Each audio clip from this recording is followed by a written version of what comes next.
네, 오늘 이 본문은 주일학교 때부터 우리가 자주 들었던 아주 잘 아는 사건입니다. 이스라엘과 아람이 전쟁을 하는데 아람의 군대가 이스라엘을 공격할 그 계획을 세우면 어떻게 알았는지 이스라엘이 이미 그 전략을 다 알고 있는 거예요. 군대가 매복을 하면 다 알고 그것을 방비하는 거죠. 한두 번도 아니고 매번 이러니까 아람 왕이 너무나 불안한 마음이 들었습니다. 그래서 심각한 이 고민에게 빠지죠.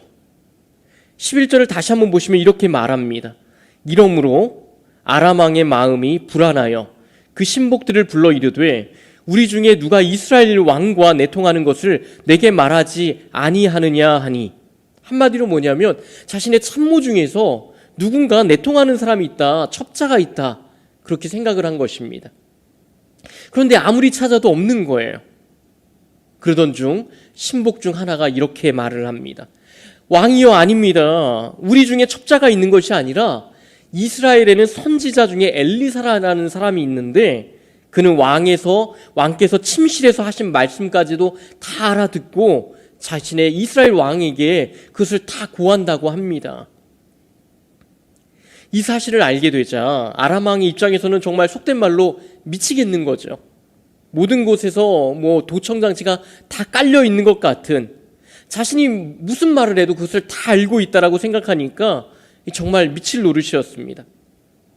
그래서 아람 왕은 결심을 합니다. 이스라엘을 칠 것이 아니라 이 선지자 엘리사를 먼저 잡자. 결국 아람 왕이 수많은 병거와 말구와 군대를 보내서 오늘 이 엘리사가 살고 있는 성을 에워싸기에 이르게 됩니다.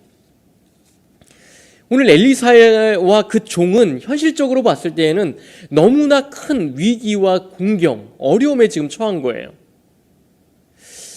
우리 인생도 그렇지 않습니까? 인생의 여정 속에서 내 힘으로는 감당할 수 없을 만큼 너무나 크고 큰 어려움, 두려움, 이런 상황에 우리가 놓일 때가 있지 않습니까?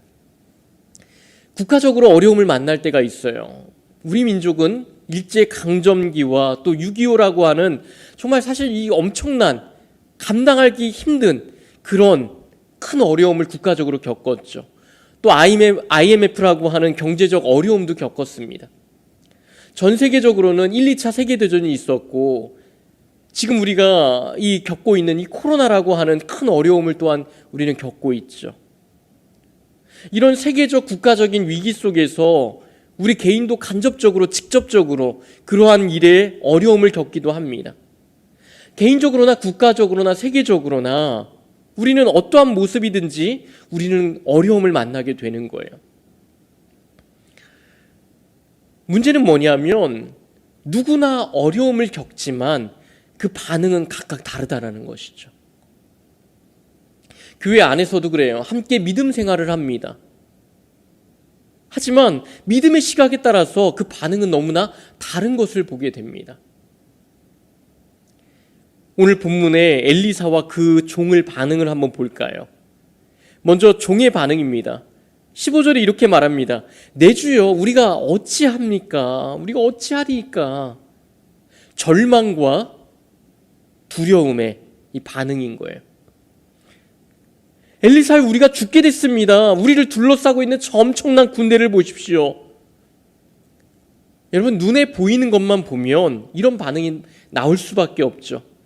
보이는 것만 믿는 사람은 어쩔 수가 없습니다. 그러나 엘리사의 반응은 달랐죠. 종이 보지 못하는 것을 보았어요. 똑같은 상황이지만 엘리사는 종이 보지 못한 것을 보았기 때문에 전혀 다른 반응을 보일 수 있었던 것입니다. 두려워하지 말아라. 우리와 함께하는 자들이 그들과 함께하는 자들보다 훨씬 많다. 엘리사가 이렇게 말하면서 하나님께 이렇게 기도합니다. 원하건대 그의 눈을 열어서 보게 하옵소서. 오늘 말씀 가운데 우리가 눈이 열려 볼 수 있기를 원합니다. 그때 어떤 일이 일어납니까? 하나님이 그 종의 눈을 여시니까 불말과 불병거가 보이기 시작하는 거예요. 엘리사를 지키고 있음을 보여지는 것입니다. 엘리사를 죽이려 했던 아람의 엄청난 군대가 있죠. 그런데요, 그보다 훨씬 더 크고 훨씬 더 많고 훨씬 더 강하고 비교할 수 없는 그런 군대가 엘리사를 지켜주고 있다는 것을 비로소 그는 볼 수 있게 되었던 것입니다. 우리는 여기서 깨닫는 것이 있습니다. 하나님의 능력을 체험하는 신앙생활을 원한다면 그러기 위해서는 영적인 세계를 바라볼 수 있는 믿음이 있어야 된다는 것이에요. 저희 주관적인 경험입니다. 말씀을 준비하면서 갑자기 떠오르더라고요. 제가 고등학교 2학년 때였어요. 수학여행이 며칠 남지 않았던 때라 기억이 확실히 납니다. 제가 살던 동네에 이렇게 보면 2차선 도로가 있었어요.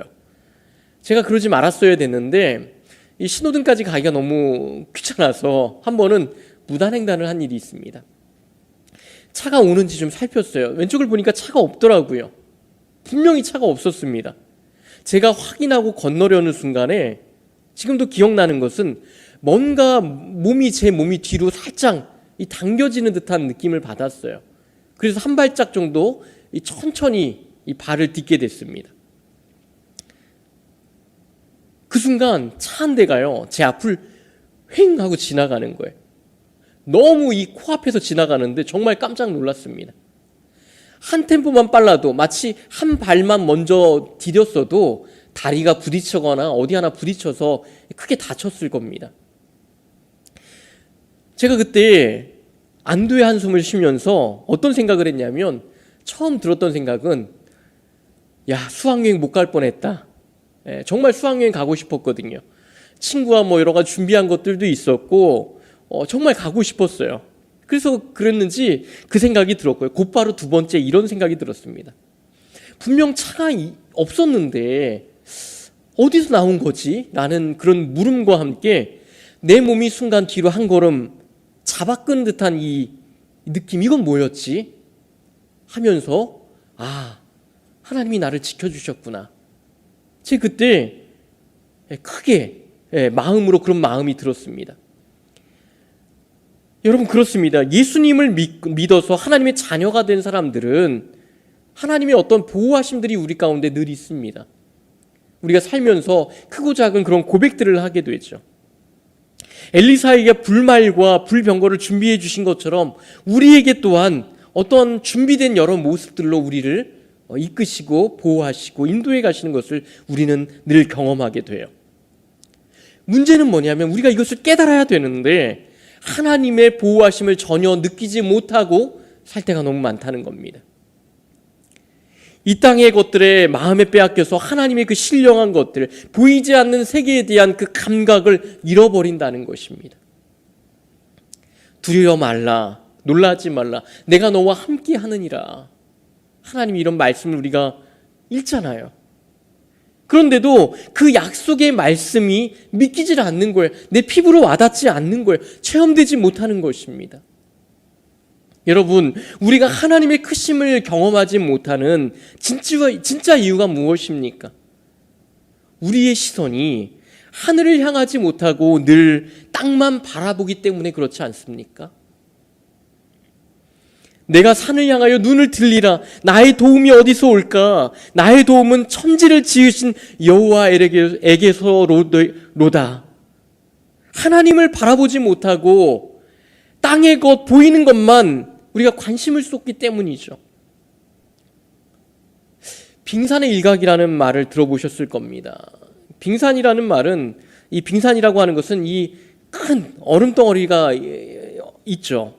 보이는 부분은 10%밖에 되지 않는다고 합니다. 빙산의 90%는 보이지 않는 부분이라고 해요. 우리가 눈으로 보는 것은 빙산의 일각에 불과합니다. 우리 눈에 보이는 현상들 이면에는 언제나 영적인 세계가 숨어 있는 거예요. 보이지 않는 영적 세계와 보이는 물리적 세계가 연결되어 있습니다. 예를 들어서 우리가 문화라는 것이 있죠. 우리는 문화를 그냥 문화일 뿐이라고 생각을 하죠. 하지만 과연 그럴까요? 문화는 언제나 이 종교와 사상과 인간의 삶과 우리 어떤 생각과 같은 인간의 모든 것과 사실 연결이 되어 있습니다. 문화가 발전하고 변하는 것은 그 안에 담겨진 인간의 사상들, 어떤 생각들, 또 종교와 같은 이러한 것들이 다 담겨져 있기 때문에 그런 것입니다. 보이지 않는 세계가 문화라고 하는 이 옷을 입고 표출되고 드러나는 경우들이죠. 이스라엘 백성들이 가나안 땅에 들어가서 타락했던 것은 가나안 땅에 있는 그 문화에 그들이 심취되었기 때문인 거예요. 농경사회라고 하는 그 당시에 큰 생활의 어떤 문화가 있었습니다. 농사를 잘 짓기 위한 방법은 뭐냐면 우상숭배였던 거예요. 농사를 잘 짓기 위해서 풍요를 상징하는 이 바알을 섬기고 다산의 신인 이 아세라를 섬겼던 것입니다. 그러니까 이 농경사회를 잘 이루기 위한 방법이 뭐냐면 우상숭배였던 것이에요. 지금 우리의 사회도 보세요. 여러 문화들이 있죠. 밝은 문화가 있어요. 어두운 문화가 있습니다. 어떤 것은 우리에게 유익하게 하지만 어떤 것들은 잠깐이 이 달콤함과 잠깐 우리에게 주는 어떤 희열을 주지만 결국 우리를 망하게 가는 그런 문화들도 분명히 있습니다. 이 시대의 세상, 이 생각, 사상, 종교, 먹고 마시고 입고 또 놀고 배우고 이 수많은 이 보여지는 이 우리 일상 안에는 보이지 않는 세계가 담겨져 있다라는 것입니다. 보이는 세계는 보이지 않는 세계의 열매인 것입니다. 우리가 겪는 이 어려움의 진짜 이유는 무엇일까요? 항상 보이지 않는 부분, 즉 영적인 부분에서 시작된다는 걸 우리는 생각해 봐야 됩니다. 전 세계가 겪고 있는 이 코로나에 대한 여러 해석들이 있습니다. 현상적인 해석들도 있고 영적인 해석들도 있죠. 미국의 존 파이버 목사님은 이렇게 말하더라고요. 코로나19는 하나님의 계획 아래 이루어진 심판이다, 이렇게 말을 합니다. 반면 영국의 신학자 톰 라이트 교수는 이렇게 말해요. 코로나19가 하나님의 심판이라고 결론 짓는 것은 위험한 일이다. 우리는 그저 함께 애통해야 한다, 이렇게 말을 해요. 또 이런 얘기도 있습니다. 미국의 미래학자인 제레미 리프킨은 이렇게 해석합니다. 1960년대까지만 해도 인간이 지구상에서 차지하고 있던 땅이 14%였다. 그런데 2000년대에 들어왔을 때 인간이 사용하고 거주하는 땅이 77%가 되었다. 동물들이 차지하고 있는 공간을 인간이 다 차지해버렸다는 거예요. 오랫동안 동물들 가운데 머물러 있던 박테리아나 바이러스나 이런 것들이 이제는 동물들 속에 있지 못하고 땅은 많이 차지해버린 이 인간들 세상에 들어올 수밖에 없게 된 거라는 거예요. 그렇게 인간 세계로 들어온 것이 바로 코로나라는 것이죠. 현상적인 것으로 볼 때 많은 사람들이 이렇게 말한 경우가 많이 있습니다. 코로나는 지구가 자기를 지키기 위해 만든 백신이라는 거예요. 그래서 앞으로는 이 감염병과 더불어 사는 삶을 예측하지 않을 수가 없다. 함께 살아가야 된다. 이렇게 말을 합니다. 지금까지 과학자들과 또 생태학자들, 또 환경학자들, 또 감염병학자들의 이런 경고가 이렇게 가시화된 것, 이것이 바로 코로나라는 것입니다. 여러분들은 어떤 해석을 가지고 있습니까? 어떻게 여러분 그것을 바라보고 계세요? 하나님의 심판입니까? 그냥 자연적인 현상입니까?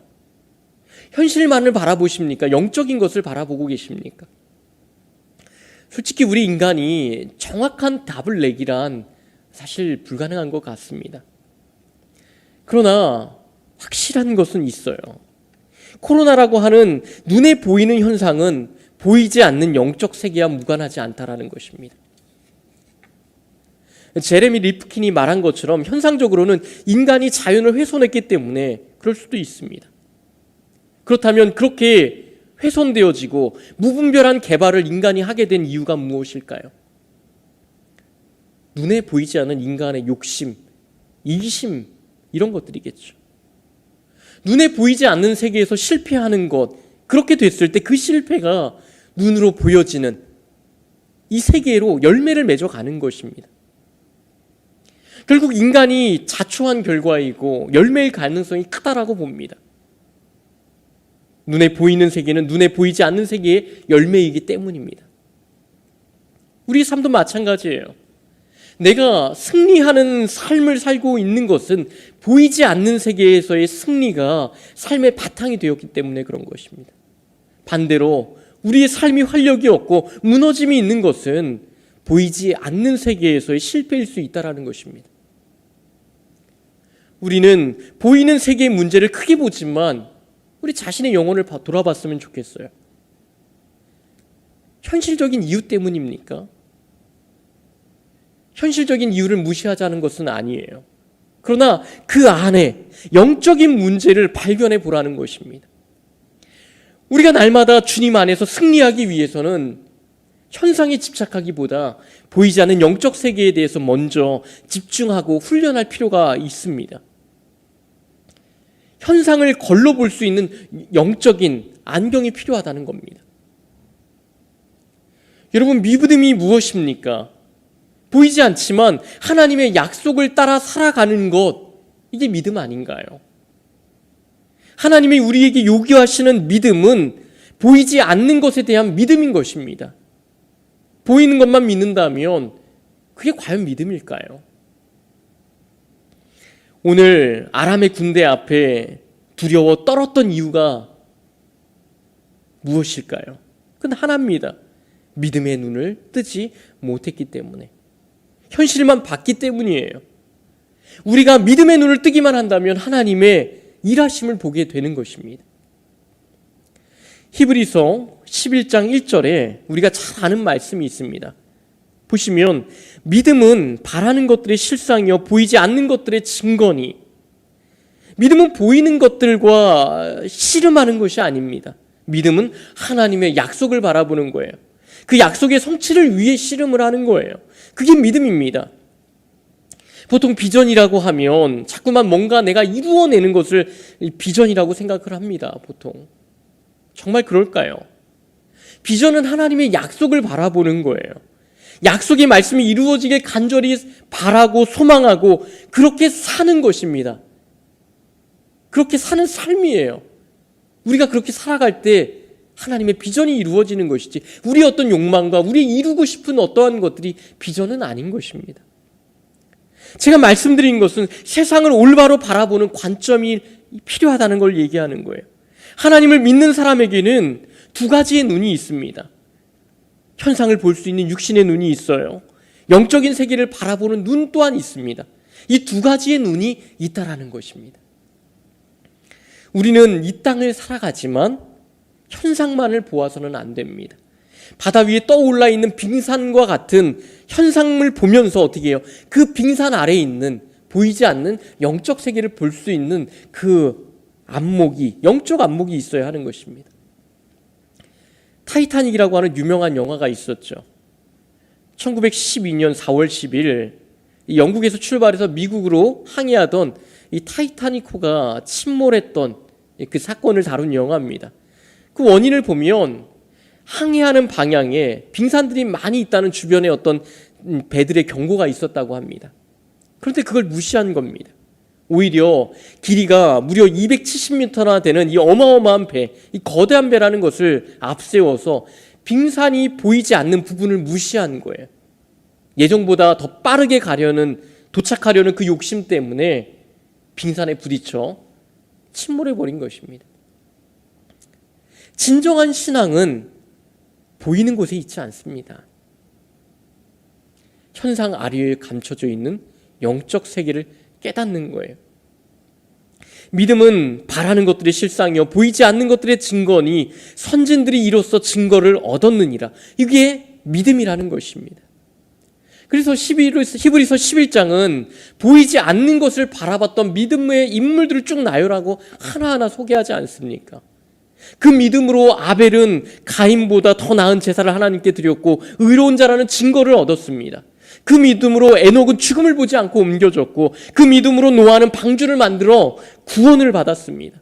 그 믿음으로 아브라함은 부르심을 얻었고, 그 믿음으로 사라는 90세에 이삭을 낳은 거예요. 모두가 보이지 않는 약속이죠. 산꼭대기에 방주를 지었습니다. 보이지 않는 약속을 바라봤던 거예요. 신앙을 한마디로 요약한다면 바로 이것입니다. 하나님의 약속을, 그 말씀을 붙드는 삶인 거예요. 특별히 코로나 시대에 우리가 붙들어야 할 것이 무엇입니까? 교회가 마치 감염의 매개라는 사회적 오명을 쓰고 있죠. 이 참담한 현실을 우리는 살아가고 있습니다.